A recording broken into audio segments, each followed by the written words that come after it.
Hi guys, in today's tutorial I'll be sharing with you guys how I made this beautiful cowl neck top with a collar. It is very simple, and if this is your first time passing by, you are welcome. Please consider hitting on the subscribe button, turn on your post notification to get notified once I upload a new video. And if this is what you're interested in learning, please keep on watching. So for this particular tutorial, I'll be making use of a Duchess fabric, but this is a very thick Duchess. I would advise you make use of the light Duchess, and the material is 2.5 yards. I will also advise you make use of 3 yards so that your drape can come out more than mine. That is if you want your cleavage to show. Okay, now on top of my table I have my basic bodice pattern. This is a dartless basic bodice pattern because we don't need any dart for this particular top.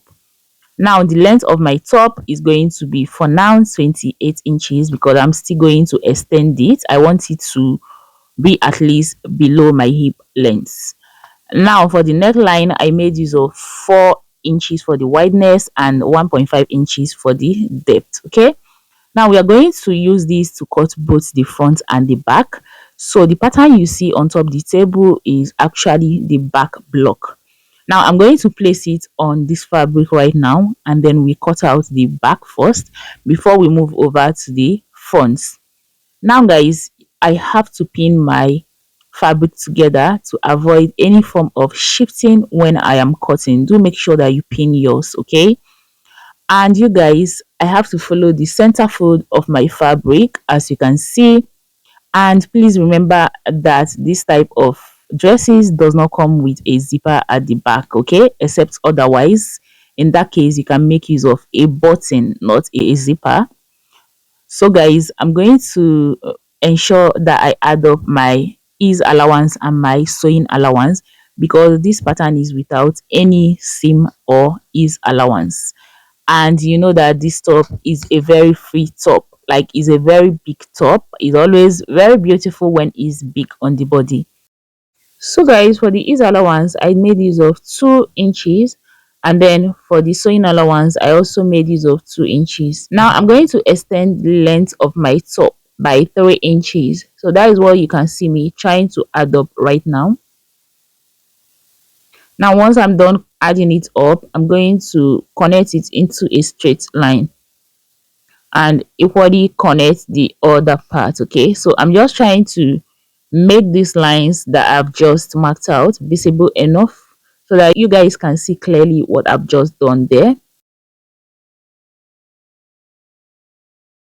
Now once I'm done with this, I'm going to equally add up 1/2 inch around the armhole, around the shoulder, and then the neckline. Okay, now remember that my neck depth is 1.5 inches. So I'm going to add up 1/2 inch for stitching allowance so that when I am done stitching the neckline, it's going to fall back to the same 1.5 inches. As you can see, I'm trying to add up my 1/2 inch around the armhole. I've actually done that on the shoulder, and then I'm going to make it visible so that you guys can see. And once I am done, I'm going to equally add up to the neckline. Now that I'm done with this, the next step is for me to create like a curve around the side of this my top, because I don't want it to be straight. So from the hem on the side, I came up by 8 inches and then located the middle of my top and then connected it using a curved line. So guys, now that I'm done with this, I'm going to go ahead and cut out exactly what I have just drafted.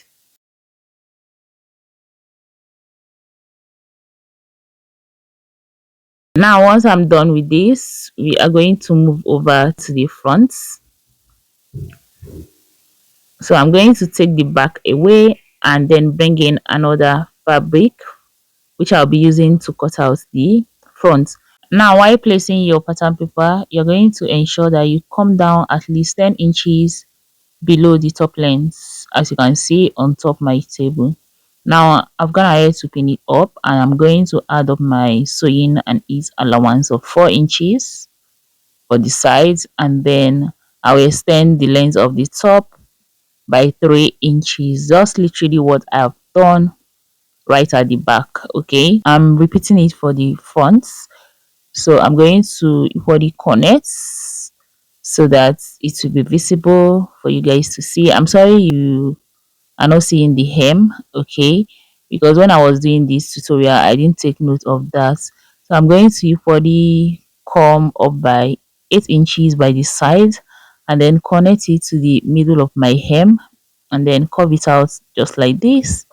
Now once I'm done with that, I'm going to measure the length where I want my cowl neck to start from. Okay, so from the shoulder of my paper I'm going to take it down to 11 inches. Okay, if you want you can actually start this on your chest line. Okay, but for mine I want to come down a little bit, and then I'll connect it just like this into the armhole. Now you see what I'm doing, and what I will do next is go ahead and slash the brown paper. Now if you are slashing, please you have to be very careful, because mine at this point the thing went off. Okay, but you are not supposed to slash that it goes off. Okay, so you are going to leave about some inches, and then before you spread out. So you can see I'm trying to use my tape to tape it down so that it can remain still while I spread it out. Okay, so now that I am done, I'm going to go ahead and connect from my shoulder to the top of my fabric just like this. If you want you can actually follow the neckline and then connect it straight, but I want to connect mine to the top of my fabric. Now once I'm done with that, I'm going to go ahead and cut it out. Okay, now you can see how I spread this. Like I didn't spread it that much because I don't have enough fabric. If you have enough fabric, the more you spread it out, the more your cowl neck falls down to wherever you want it. Okay, if you want your cleavage to show, in this case that's why I said you need about 3 yards of fabric to do this, so that your cowl neck could fall properly well. Okay, you can see I don't have much fabric, that's why. So my spreading was between 7 inches to 8 inches, which is not going to even reveal anything. But if you want yours to fall down properly well, you can spread out with about 15 to 12 inches. All right, so now you can see I am done cutting this out. So next step is for me to remove the pattern paper on this, and then you guys can see this is what we have. You can see this is what it looks like. Now I'm going to bring in the back. So what I'll be doing right now is ensure that the right side of the front and the back are facing each other, and I'm going to align the shoulders. So you can see what I am doing. Use your pins to hold it down, just as you can see me doing. Now you are going to have to go over to your sewing machine and sew the shoulders using 1/2 inch seam allowance that you left. Okay, I'm going to sew using 1/2 inch, and also sew up the sides using 2 inches seam allowance that I left. Okay, so you guys, after I was done sewing this is what we've got. Can you see? So you can see that the cowl neck is coming out properly. Okay, now after this you want to set the rough edge of the neck, because if you don't do that it's going to fray. Now once you are done with that, you are also equally going to iron inward that part of the cowl neck to make sure that it aligns with the back neckline, because we want to attach our collar into this. So if you notice, I went ahead to iron this so it stays equal with the back neckline. Now guys, once you are done making sure of that, Next step you want to take is fold your neckline into two and then locate the center. So as you can see, I'm trying to notch this, and then you're going to have to, from the center fold, measure to the shoulder points. So for mine, I got 5 inches, meaning that if I open this up, it's going to be 10 inches, which is for the back neckline. Now for the front, we are going to come out by 3.5 inches, which means in total we'll be having 8.5 inches and unfold 17 inches. Now we are going to cut our collar, and to do that you have to divide this 17.5 inches into two. Okay, now after dividing it into two, I'll bring in my paper and then mark the baseline. Now this my paper is on folds. Now starting from the folded parts, the folded part is where my hand is right now, and the other part that I just marked out is the unfolded part. I'll mark this 7.5 inches, and then I will mark out the height of the collar, which I'm using 3 inches. Okay, so after that, I'm going to ensure that the other part is also 3 inches so that I'll have a straight line, and then I would connect just as you can see me doing like this.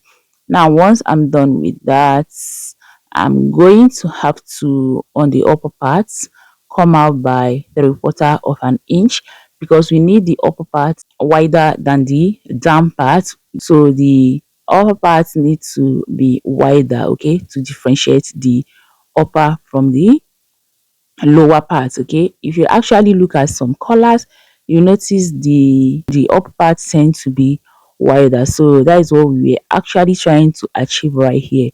Now once you are done with this, you want to, from the upper parts of the folded part, come down by half an inch. This will help the collar to relax properly well on your neck. I don't know if you get me. Okay, now after coming down by half an inch, I would connect to the sides of the upper part, and then we will cut this out. Okay,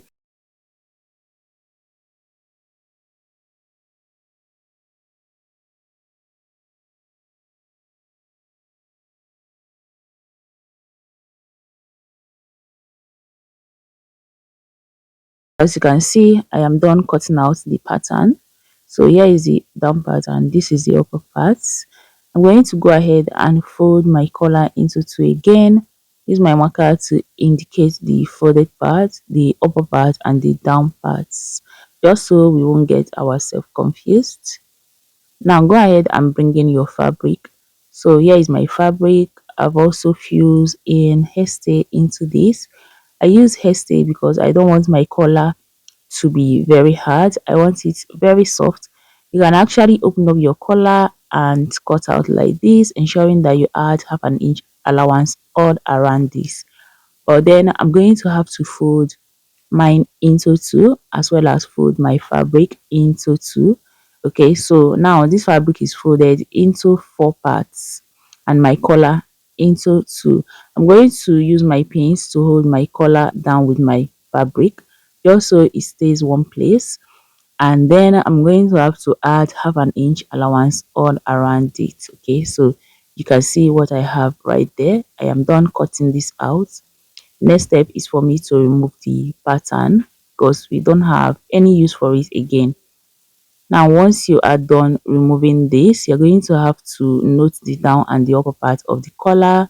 Please ensure that you are noting this, because this can be very confusing if you don't take a close look at it properly well. Now after this, ensure that you use your pins to hold it in place before you go ahead to sew. Please, I'm always emphasizing on using your pins.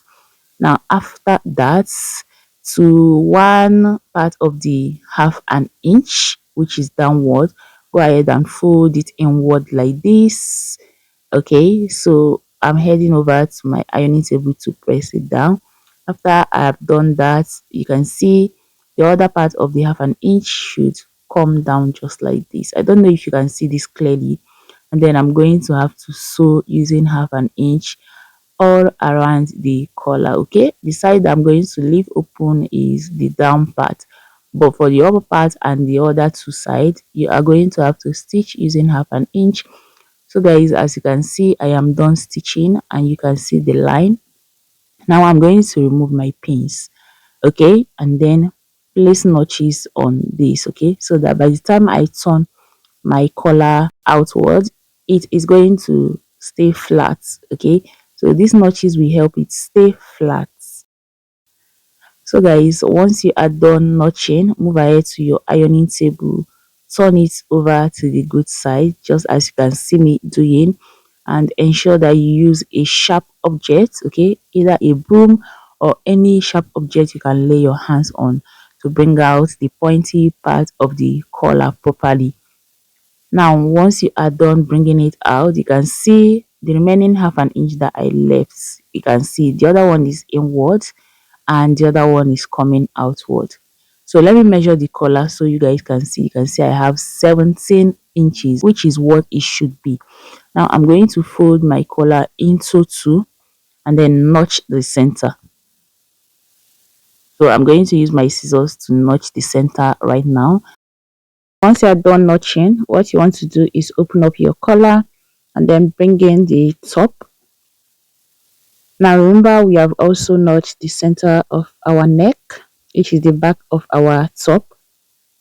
Now what you want to do is go ahead and place the collar right side facing the wrong part of the top, and then use your pin to hold it down in place. Now I'm going to use my pin to hold this down, okay.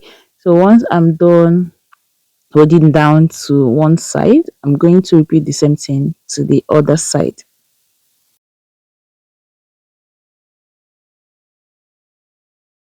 So guys, as you can see, I am done pinning it up. So I'm going to move over to my sewing machine and stitch using 1/2 inch. After I stitch, I'm going to notch it and then move over to my sewing machine as well to top stitch, okay. Now if you are top stitching this, you will notice that you might find it difficult, because that was actually what happened to me. Might find it difficult to tuck in the allowances because of the type of neckline we have here. What you have to do is loosen up the side of the collar and then push it inward, and then you have to top stitch on top the collar, okay. After I was done, you can see here is our final look of the top. It's now time for us to fix in the sleeve. Now this is my sleeve. My sleeve is a combination of basic sleeve and just like a funnel sleeve that I formed. I totally created this sleeve myself, so it's not like what I should come here and start telling you what to do. So whatever it is that you want to create as your sleeve, go ahead and fix it, okay. If it's a bishop sleeve that you want, go ahead and fix into this type of your top. All right, so once you are done, go ahead and hem the down parts, and I'll be showing you the final look of our top, okay. So guys, I hope you find this tutorial helpful. You can see what it looks like. Here's my sleeve. If you do, please do make sure to give this video a thumbs up. I'll see you in my next one. Bye.